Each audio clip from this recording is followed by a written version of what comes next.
de acuerdo Bueno, gracias. no hay por qué. De acuerdo a teorías jurídicas más recientes, que sobre todo se dieron en el marco del debate entre el positivismo y las posiciones no positivistas, se plantea la necesidad de distinguir dentro de las normas, según la determinación que la norma tiene, las reglas de los principios. Las reglas se corresponderían con el modo de entender las normas más clásico. Las reglas son mandatos definitivos, están muy determinadas. Nos dice cómo tiene que ocurrir algo de manera completa. A raíz de eso, una regla es una norma que se puede cumplir o no cumplir. Hay dos opciones, ¿no? O una persona pagó o no pagó. O una persona entregó lo que tenía que entregar o no entregó lo que tenía que entregar. O una persona fue condenada a la prisión que le correspondía o no fue condenada a la prisión que le correspondía, si el juez cumplió con una norma. O una persona respetó o no respetó el derecho a la vida de otra persona.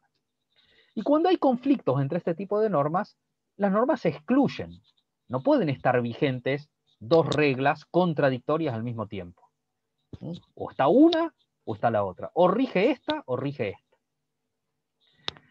Sin embargo, lo que los críticos del positivismo empezaron a plantear, sobre todo a partir de los análisis y de los cuestionamientos de Ronald Dworkin a Hart, al positivista Hart, fue que en el ordenamiento, además de reglas, de normas que se plantean como reglas, tenemos normas que se plantean como principios.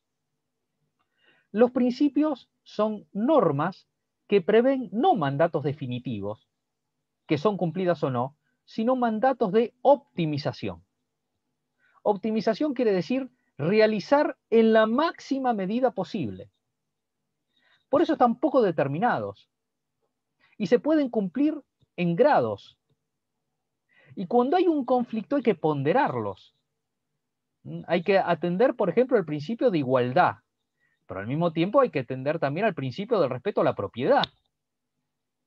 Y hay que ponderarlos ante un caso en donde el acceso igualitario a determinados bienes compromete la propiedad, porque no se puede decir se va a respetar este sí y este no.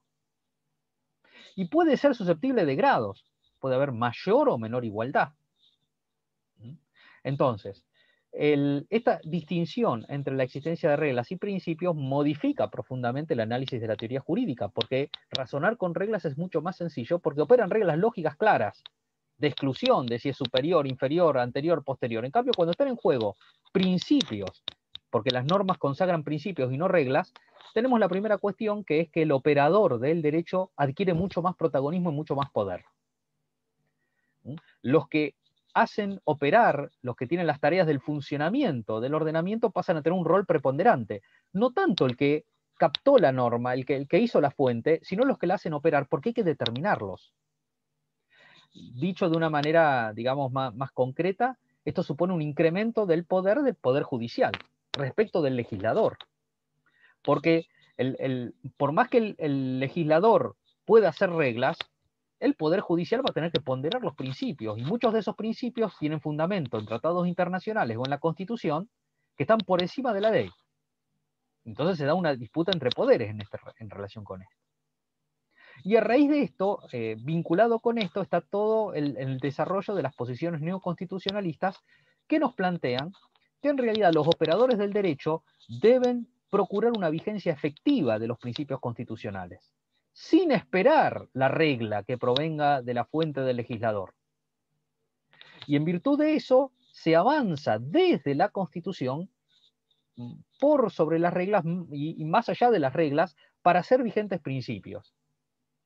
Y esto modifica la estructura de relación de poder entre los tres poderes tradicionales y además pone en juego, de nuevo, toda la cuestión tradicional sobre la legitimación del poder judicial, que no es democrática, eso que muchas veces se escucha.